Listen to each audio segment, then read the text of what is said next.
வணக்கம். ஸோ இன்றைக்கி வந்து ஒரு முக்கியமான ஒரு லைஃப் ஸ்கில் பற்றி தான் பார்க்க போகிறோன்னு சொல்லலாம். ஸோ லைஃப் ஸ்கில்னு ஒன்றே ஏதோ ஒர்க்கிங் பீப்புளுக்குன்னு நினைக்க வேண்டாம், எல்லோரும் யூஸ் பண்ணுறதாங்க. அதாவது டிசிஷன் மேக்கிங். ஸோ வந்து ஒரு முடிவை எப்படி எடுக்கிறது அப்படிங்கிறதுக்கான ஒரு விஷயம். இது கூட ஒரு பர்டிகுலர் லைஃப் ஸ்கில் அப்படின்னு பார்த்தா ரொம்ப முக்கியமானது. அது மட்டும் இல்லாமல் இது ஒரு லீடர்ஷிப் ஸ்கில்லுன்னு கூட சொல்லலாம். இங்கே நம்மளில் நிறைய பேருக்கு வந்து இந்த டிசிஷன் எடுக்கிறது அப்படிங்கிறது வந்து நம்மளில் இல்லை, எல்லாருக்குமே அது ஒரு கடினமான ஒரு விஷயம் தான். அதுவும் முக்கியமான முடிவுகள் வாழ்க்கையில் எடுக்கும்போது மட்டும் நம்மளுக்கு ரொம்பவே கஷ்டமாக இருக்கும். ஏன்னா அது ரொம்ப வந்து எனர்ஜி டேக்கிங்கான ஒரு ப்ராசஸ், எஃபர்ட் டேக்கிங் ப்ராசஸ்னு நம்ம சொல்லலாம். ஸோ எனர்ஜியே ட்ரெயின் ஆகிடும். ஸோ அதனால் நம்ம என்ன பண்ணுவோன்னா முடிவை தள்ளி போடுவோம். ஸோ ப்ரொக்ராஸ்டினேட், அப்புறம் பார்த்துக்கலாம் அப்படி சொல்லிட்டு இவங்களை வந்து இன்டிசைசிவ்னு சொல்லுவாங்க. ஸோ இன்டிசைசிவ்னா முடிவே எடுக்க மாட்டாங்க, அதுவாக நடக்குவாங்க அப்படின்ற மாதிரி விட்டுருவாங்க ஒரு சில பேர் ரொம்ப அழகாக ஜட்ஜ் பண்ணி ஒரு அழகான ஒரு முடிவை எடுப்பாங்க. ஸோ இது எது சரியான முடிவுன்னு தெரியாமல் பேசாமல் நீங்களே முடிவெடுங்கன்னு சொல்லி ஒரு சிலர்கிட்ட நம்ம வாழ்க்கையோட முடிவுகள் நம்ம விட்டுறதும் உண்டு. இப்படி பல விதமான விஷயம் இருக்க போது இது உளவியல் ரீதியாக பார்த்தீங்கன்னா வந்து இது ஒரு லைஃப் ஸ்கில் அப்படின்னு நம்ம சொல்லலாம். ஸோ இதை வந்து எடுத்தால் நிறைய விஷயங்களில் வந்து it's all about choices and about the choices தான் உங்களோட வாழ்க்கையை வந்து உங்கள் பயணத்தை வந்து எடுத்துகிட்டு போகுது அப்படின்னு சொன்னால் மிகை ஆகாது. ஸோ நான் வந்து இப்போ ஒரு 12Bன்னு ஒரு படம் வந்த மாதிரி தான். இந்த பஸ்ஸை பிடிச்சா என்னாகும், பஸ்ஸை பிடிக்கல என்னாகன்ற மாதிரி தான். இந்த ரோட்டில் போனால் என் வாழ்க்கை என்னாகும், இந்த ரோட்டில் போனால் என்ன வாழ்க்கையாகும், நான் பிகாம் படித்தா என்ன என் வாழ்க்கையாகும், நான் வந்து இப்போ சைக்காலஜி படித்ததுனால என் வாழ்க்கையாகும். So every decision is carving your லைஃப்ங்கிறத மறக்கக்கூடாது. ஸோ அந்த முடிவுகளை இன்றைக்கி யாரையாவது எடுக்க விட்டுட்டு அவங்க சொல்லி எடுத்துட்டேன் இவங்க சொல்லி எடுத்துட்டேன்னு அதை ஓன் பண்ணாமல் நீங்களே ஒரு முடிவை எப்படி அழகாக எடுக்கிறது அப்படின்னு தெரிஞ்சுக்கிறதுக்கான ஒரு ரொம்ப மிக முக்கியமான பதிவுன்னு இதை சொல்லலாம்.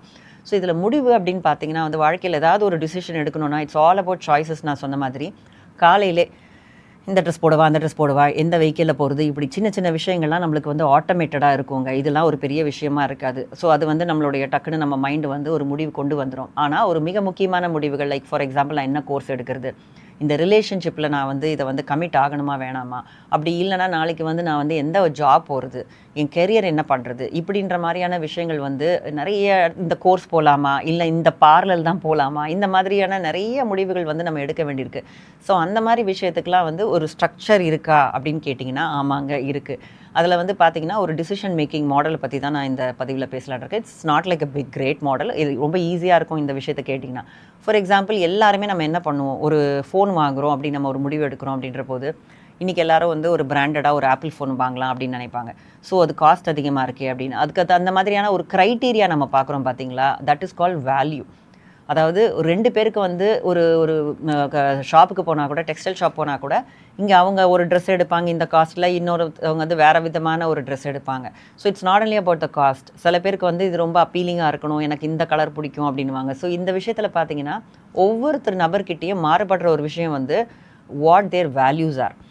அவங்க எதுக்கு இம்பார்ட்டன்ட் கொடுக்குறாங்க, என்ன க்ரைட்டீரியா அது அப்படிங்கிறத நம்ம புரிஞ்சுக்கணும். நம்மளை பற்றி முதல்ல நம்ம அதை தெரிஞ்சுக்கணும், நம்மளுக்கு எது முக்கியம் அப்படிங்கிறது.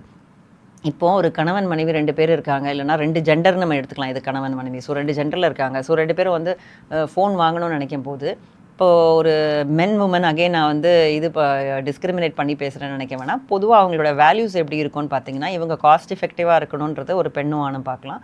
ஒரு சில நேரம் கேமரா குவாலிட்டி நல்லா இருக்கும்னு கேமரா விரும்பிகளாக இருக்கிற ஆண்கள், பட் பெண்கள் மோஸ்ட்டாகவே ஃபோட்டோ எடுக்கணுன்றது இருக்கிறதுனால அவங்களுக்கு அது நிறையா பிடிக்கும். கேமரா குவாலிட்டி நல்லா இருக்கணும், அதோடைய பிக்சல், அதோட ரெசல்யூஷன் எல்லாமே பார்ப்பாங்க. இவங்க அதை அவ்வளோ பார்க்க மாட்டாங்க. அதே மாதிரியான விஷயங்கள் பார்த்திங்கன்னா இன்னும் ப்ராசஸிங் கெப்பாசிட்டி என்ன இருக்குது, இந்த மாதிரி நிறையா டெக்னிக்கல் டீட்டெயில்ஸ்லாம் பார்க்க போவாங்க. ஸோ இந்த மாதிரி விஷயத்துலலாம் இன்ஃபர்மேஷன் ஃபஸ்ட்டு கலெக்ட் பண்ணணும். ஸோ ஃபர்ஸ்ட்டு வந்து உங்களுக்கு ஒரு ப்ராப்ளம் சால்விங்காக இருக்கட்டும்ங்க, ஒரு முடிவை நான் எடுக்கணும், இந்த கிளாஸில் சேரலாமா, நான் முடிவு எடுக்கணும், whatever your decisions are pending in front of you. சில பேருக்கு இது ஒரு ஃபியர் அண்ட் ஃபோபியாவாகவே இருக்கும் முடிவு எடுக்கிறது. ஏன் அப்படின்னு கேட்டிங்கன்னா, அதுக்கு முன்னாடி அவங்க எடுத்த முடிவுகள்லாம் தவறாக இருந்திருக்கும். ஸோ தவறாக இருந்து அவங்களோட வாழ்க்கை பாதையை மாறினதுனால முடிவுனாலே வந்து ஒரு அணுகுண்டு மாதிரி ஓடி போயிடுவாங்க, ஐயோ நான் எடுக்க மாட்டேன் அப்படின்னு சொல்லிட்டு. பட் இங்கே தான் நம்ம புரிஞ்சுக்கணும், நம்ம இந்தியா மாதிரியான கண்ட்ரியில், நம்ம கல்ச்சரில் முடிவெடுக்கிறன்ற கலையை வந்து நம்ம பிள்ளைங்களுக்கு கற்றுக் கொடுக்குறதே கிடையாது. எப்போ பார்த்தாலும் இன்ஸ்ட்ரக்ஷனில் இதை போடு, அதை போடு, இதை செய், அதை செய்யணும் நம்ம இன்ஸ்ட்ரக்ஷன் கொடுத்துக்கிட்டே இருக்கோங்க. ஸோ எப்போ தான் நம்ம அவங்க மூளையை யூஸ் பண்ணி அவங்களே ஒரு சாய்ஸ் எடுக்க போகிறோம். ஸோ இதை பார்த்துட்ருக்க பெற்றோர்களுக்கு நான் சொல்கிறது, சின்ன வயசுலேயே குழந்தைங்களுக்கு வந்து இந்த கெப்பாசிட்டி, இந்த ஸ்கில்லை வளர்த்து விடுங்க.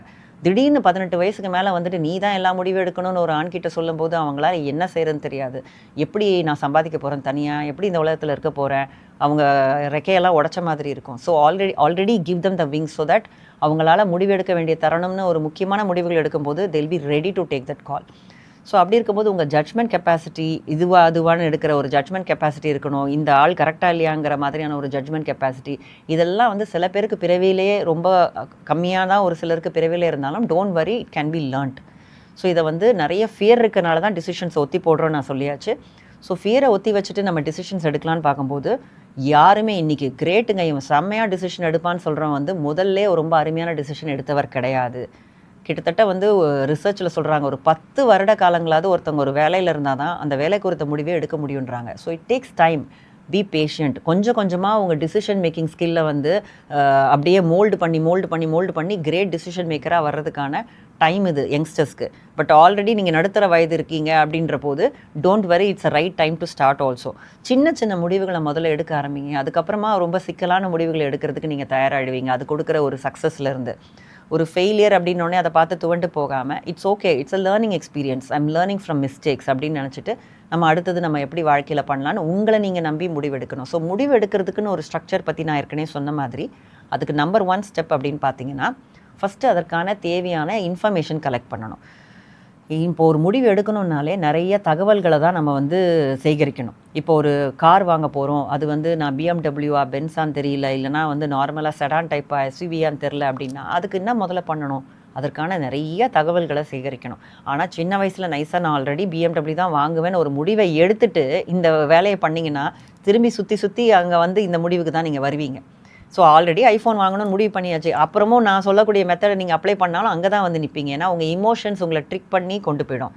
ஏன்னா ஒரு முடிவுகள் எடுக்கிறதுக்கு முன்னாடி உளவியல் ரீதியாக மோட்டிவேஷனல் பயாஸ், காக்னிட்டிவ் பயாஸ், இந்த மாதிரியான நிறைய பயாஸஸ்க்கு நம்ம வந்து பர்செப்ஷுவல் பயாஸ்க்கு உள்ளாகிறோன்னு சொல்கிறாங்க. ஸோ இதை பற்றி நான் பயாசஸ் வீடியோ ஆல்ரெடி நான் இங்கிலீஷில் போட்டிருக்கேன், I'll give you the link.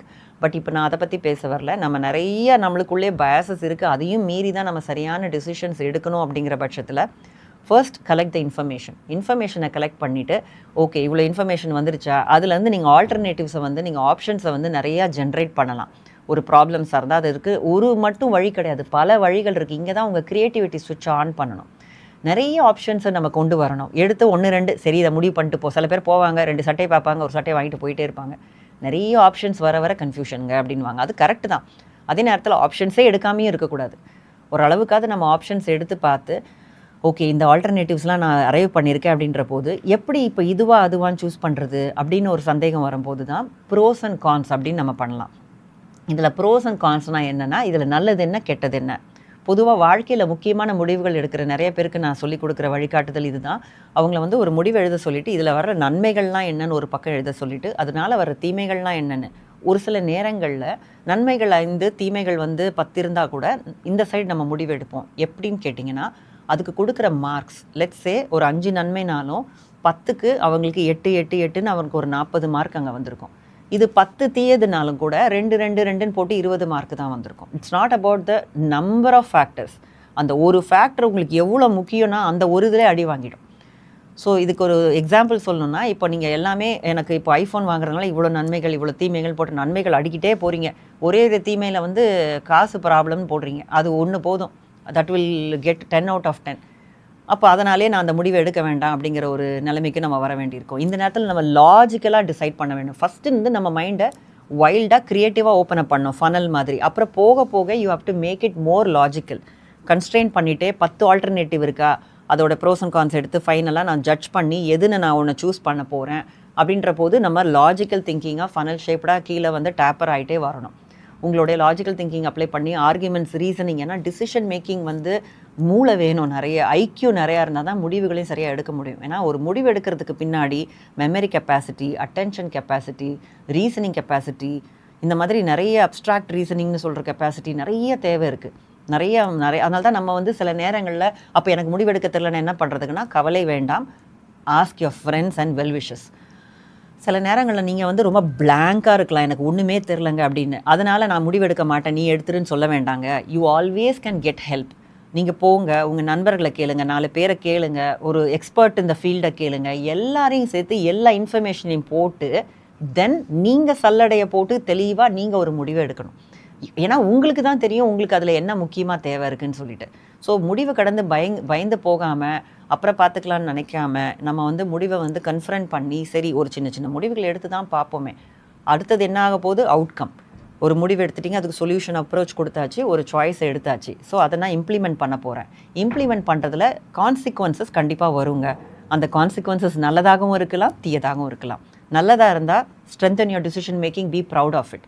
தீயதாக இருக்குன்ற பட்சத்தில் வந்து what mistakes have I made, இங்கே என்ன தவறு பண்ணியிருக்கேன், இன்னும் நான் எப்படி இதை ஸ்ட்ரென்தன் பண்ணிக்கலாம், எங்கே நான் தப்பு பண்ணிட்டேன் அப்படின்னு உங்கள் ஜட்ஜ்மெண்ட் கெப்பாசிட்டியை ரிஃபைன் பண்ணிக்கிட்டே வந்தீங்கன்னா next time you can make a much more better decision. So இந்த டிசைட் பண்ண போது நிறைய பேர் பிரச்சனையை உள்ளேருந்தே பார்ப்பாங்க. நீங்கள் நல்ல நண்பர்களுக்கு அட்வைஸ் கொடுப்பீங்க, உங்கள் பிரச்சனைனா உங்களுக்கே பண்ண முடியாது. அதே மாதிரி நீங்கள் வெளியில் வந்து ஒரு ஹெலிகாப்டர் வியூவில் அந்த ப்ராப்ளம் பார்க்கும்போது இட் லுக்ஸ் ஈஸிலி மேனேஜபிளாக இருக்கும். அப்படி நீங்கள் அதை பார்க்கலாம். அது மட்டும் இல்லாமல் நீங்கள் நினச்சிட்டு இருக்கிற ஒரே பர்ஸ்பெக்டிவில் பார்க்காம பயசஸை தெரியணும் அப்படின்னா நீங்கள் உங்கள் கண்ணில் போட்டிருக்க ரெட் கண்ணாடியோ பச்சை கண்ணாடியோ அவுத்து வச்சுட்டு ஒரு டிஃப்ரெண்ட்டாக பாருங்கள்.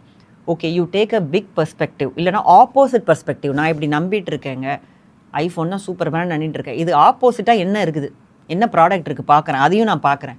ஒரு பொலிட்டிக்கல் வியூவில் நீங்கள் ஒரு பொலிட்டிக்கல் பார்ட்டி தான் நம்புறீங்கன்னா அடுத்த பொலிட்டிக்கல் பார்ட்டி என்ன தான் சொல்ல வருது அதையும் கேட்போமே. அந்த மாதிரி ஆப்போசிட் வியூஸையும் எடுத்து பார்க்கும்போது தான் உங்களுக்கு அந்த ட்ராப்குள்ளே போகாமல், டனல் விஷனுக்குள்ளே போகாமல் நம்ம தெளிவாக இருக்கிறதுக்கான ஒரு நேரம் கிடைக்கும். இந்த மாதிரியான ஒரு விஷயங்கள் எடுக்கலாம்.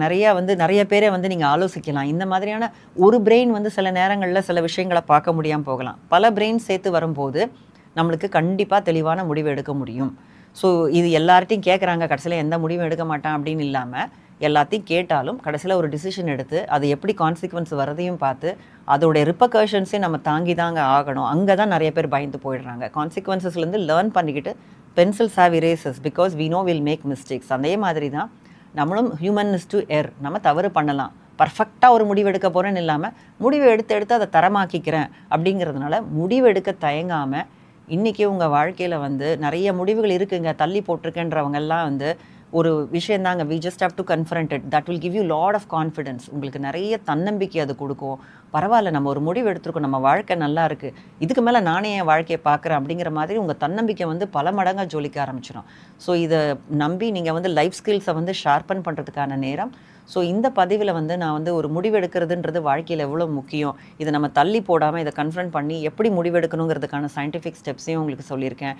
இதில் முக்கியமாக நான் கடைசியாக சொல்ல விரும்புகிறது, உங்கள் இமோஷன்ஸ் அப்படிங்கிறது ஒரு மிகப்பெரிய எதிரி. முடிவெடுக்கும் போது don't take decisions when you are emotional. அந்த இமோஷன்ஸ் வந்து உங்கள் முடிவை சரியாக எடுக்க விடாது. டக்குன்னு நீங்கள் எல்லாம் லாஜிக்கலாக திங்க் பண்ணி வச்சுருப்பீங்க, திடீர்னு அங்கே கொண்டு போய் உங்களை விட்டுரும், இல்லை எனக்கு அதான் வேணும் அப்படின்னு சொல்லிட்டு. அதனால் அந்த இமோஷன்ஸை தள்ளி வச்சுட்டு இமோஷன்ஸை மேனேஜ் பண்ணிவிட்டு then you take a decision. That will be a wonderful decision. Emotional சைடாகவும் பார்க்கலாம், நம்ம லாஜிக்கல் சைடாகவும் பார்க்கலாம் அப்படின்னு 6 ஹேட்ஸ் ஆஃப் மேஜிக்கல் திங்கிங்னு அழகாக எக்ஸ்பிளைன் பண்ணியிருக்காங்க ஒரு டிசிஷன் மேக்கிங்கை கூட. ஸோ 4 விதமாகவும் நம்ம பர்ஸ்பெக்டிவ்லேயும் பார்த்து எடுக்கக்கூடிய முடிவுகளில் வந்து தவறு இருக்கிறது வந்து ரொம்ப ரொம்ப கம்மிங்க. ஸோ இந்த பதிவின் மூலமாக முடிவெடுக்கிறது அப்படிங்கிறது வந்து ஒரு கலை அப்படிங்கிறத புரிஞ்சுட்டு இட்ஸ் ஒரு ஸ்கில் அப்படிங்கிறதையும் நம்ம புரிஞ்சுக்கிட்டு it's an art also. So start taking decisions in your life. திரும்பி அதை தள்ளி போடாதீங்க. ஸோ அதற்கான என்னுடைய வாழ்த்துக்கள். இன்னொரு இன்ட்ரெஸ்டிங்கான பதிவில் உங்களை எல்லாரையும் நான் சந்திக்கிறேன். நன்றி, வணக்கம்.